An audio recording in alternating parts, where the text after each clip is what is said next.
fiesta, todos bailan al compás, la Kitore, el ritmo que nadie más. Et salut à toi, on se retrouve pour une crypto daily.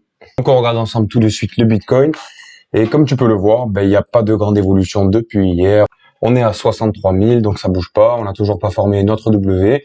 On est toujours dans un petit range. Donc pour l'instant, voilà, pas de précipitation, pas d'emballement. Il y a eu une petite montée dans la journée. On est passé de 60 900 à 63 000. On a pris 2%. Le marché réagit pas trop mal.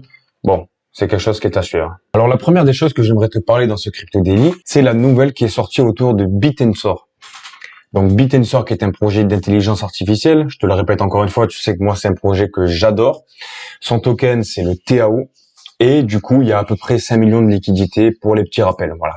Le stacking à 20%. Au passage. Eh bien, TAO, en fait, c'est un protocole d'intelligence artificielle qui permet aux petits projets d'intelligence artificielle de venir se greffer pour utiliser l'infrastructure. Un peu à la ChatGPT. Ok, une fois que c'est dit. Eh bien, en fait, il y a plusieurs subnets. Pour avoir un subnet, donc pour pouvoir se greffer à cette infrastructure, il faut payer des droits en TAO. Actuellement, il y a 32 subnets. Et il s'avère que le subnet numéro 27 a annoncé, en fait, qu'on pourrait maintenant miner du TAO. Donc là, tu vas me dire, oui, d'accord, mais ça, on connaît l'intelligence artificielle, le DeepIn, etc.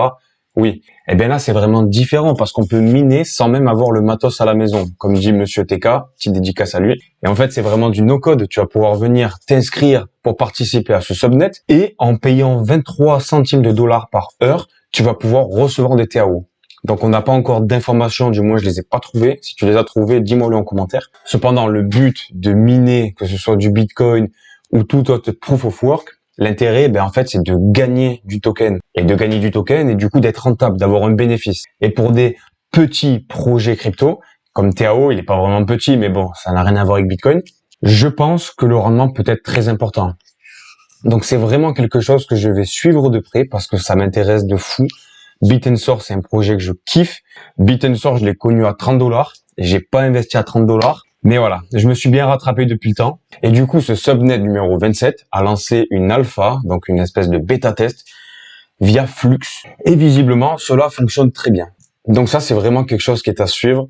Si tu vois cette vidéo en ce moment, genre, je pense vraiment que miner du TAO pour 23 centimes, on sait pas combien on va gagner, mais j'ai vraiment de bons pressentiments. Encore une fois, pas de conseil financier, je suis pas banquier, j'ai pas la cravate, tu connais. Mais voilà, si tu n'as pas beaucoup d'argent à investir et que l'IA t'intéresse, ça peut être un moyen de se faire un petit bac de TAO en prévision de ce bull run.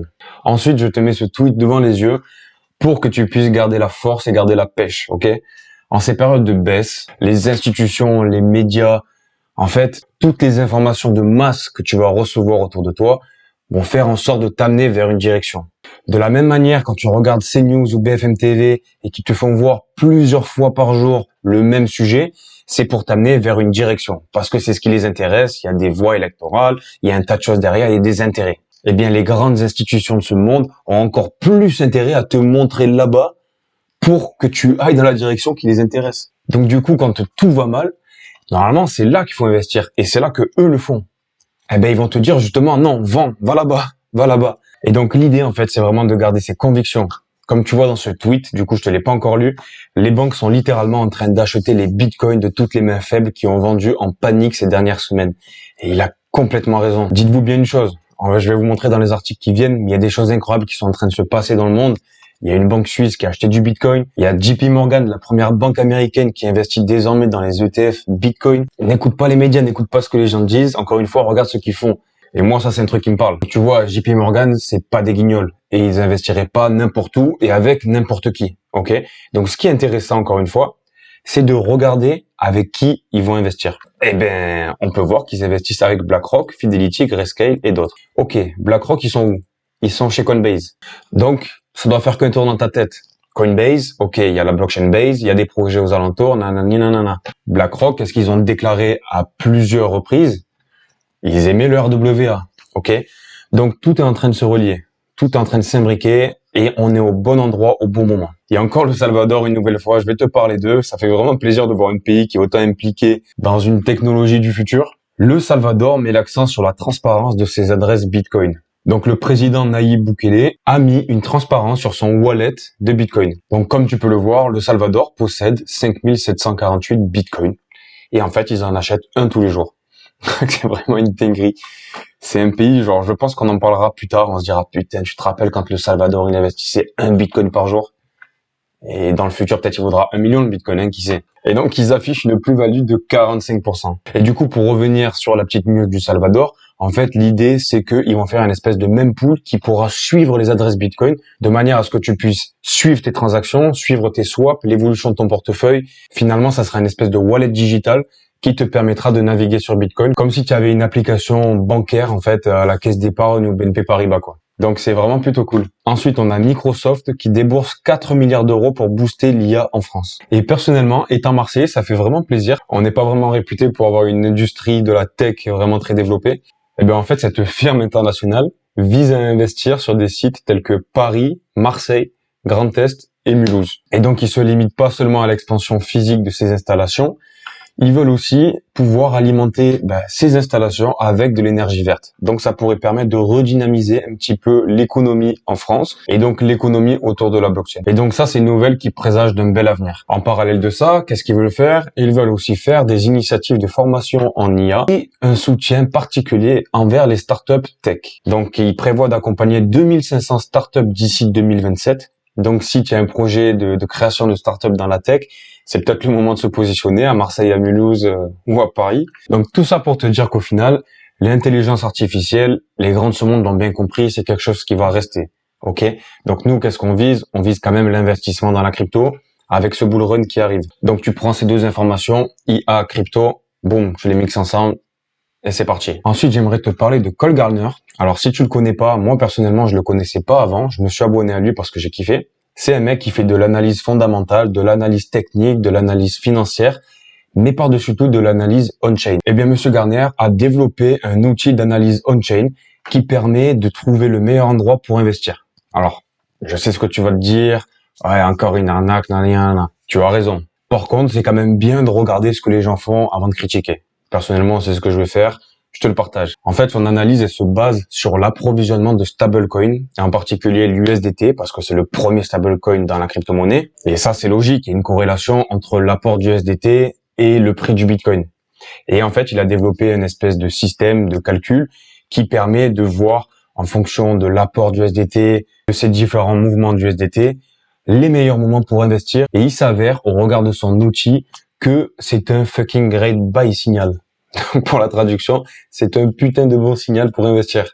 Donc, en tout cas, pour le Bitcoin. Et quand tu y réfléchis un petit peu, ça me semble pas déconnant, en fait. Parce que quand tu dézoomes un petit peu, c'est bull flag. Parce que quand tu dézoomes un petit peu, pour le coup, là, je vais te zoomer. Mais en gros, dès qu'on a eu des bull flags, comme on est en train de voir actuellement, tu vois, une espèce de drapeau qui descend vers le bas, qui va chercher de plus en plus de liquidité. À un moment donné, ça fait comme un ressort que tu compresses. Dès qu'il pète, bam, il explose. On est en train de créer un fucking bull flag qui va certainement repartir vers le haut. Et comme tu peux le voir, à chaque fois qu'il a mis son trait, c'est vrai, c'est factuel, hein, on voit qu'il y a une montée derrière. Et on a souvent des bull flags de ce type, où on va chercher de plus en plus de liquidité. Donc, comme tu peux le voir, celui-ci est un petit peu moins, quand on avait une grosse chute, c'était un peu plus violent. Mais voilà, ce type de bull flag, par exemple, encore celui-ci, voilà, celui-là aussi. Et ce qui est plutôt fou, c'est qu'avec son outil, alors moi j'ai aucun retour là-dessus, d'accord, c'est à prendre avec des pincettes, mais il n'a jamais fait d'erreur depuis 2019. Donc c'est pas un grand cycle. De toute façon, le Bitcoin, c'est quand même un actif qui est vraiment très jeune, donc c'est difficile d'avoir de la data et de pouvoir faire de l'analyse. Mais voilà, depuis maintenant 5 ans, son outil a toujours bien fonctionné. Donc bon, c'est quelque chose à mettre dans le coin de sa tête. De toute façon, dans tous les cas, on savait très bien que c'était un moment très opportun pour investir. Ça rajoute une pierre à l'édifice, comme on dit. Et pour finir, on a l'ex-PDG de PayPal qui déclare que toutes les entreprises utiliseront le Lightning de Bitcoin. Donc honnêtement, c'est vraiment pas quelque chose qui me choque. Comme je te l'ai déjà dit, pour moi, tout ce qui existe dans la crypto autour de la blockchain existera sur Bitcoin dans le futur. Et dans l'avenir, ça serait pas impossible que les gens utilisent Bitcoin ou son Lightning de manière directe ou indirecte, sans le savoir. En fait, les transactions qui seront faites sur le Lightning Bitcoin pourront être suivies, vérifiées, transparentes. Et c'est tout con, mais c'est juste logique. Les transactions qui seront faites sur le Lightning Bitcoin, en fait, seront sécurisées, transparentes et visibles par tout le monde.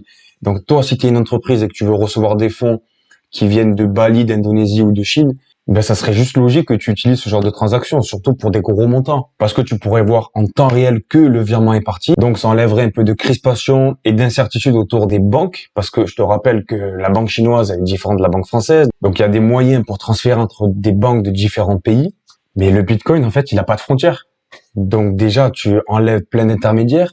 Tu économiseras des frais bancaires. Au lieu de recevoir tes fonds en 2, 3 jours ou une semaine, parce que si tu envoies des fonds de plus de 10 millions d'euros, par exemple, à une entreprise de l'autre bout du monde, je peux te dire qu'il y a bien des gens, des banquiers et peut-être l'autorité française qui va regarder et qui va éplucher de savoir pourquoi tu envoies ces fonds-là, à qui, comment, patin, couffin. Alors que là, mon gars, le Bitcoin, tu cliques sur un bouton et l'argent, tu le reçois 1 heure après. Et il y a personne qui vient te bloquer les fonds, qui vient les perdre. Donc moi, personnellement, je suis vraiment en accord avec ce que dit ce mec. Et je le salue pour son honnêteté, hein, parce que étant une personne importante, médiatique et tout, ça doit pas être facile.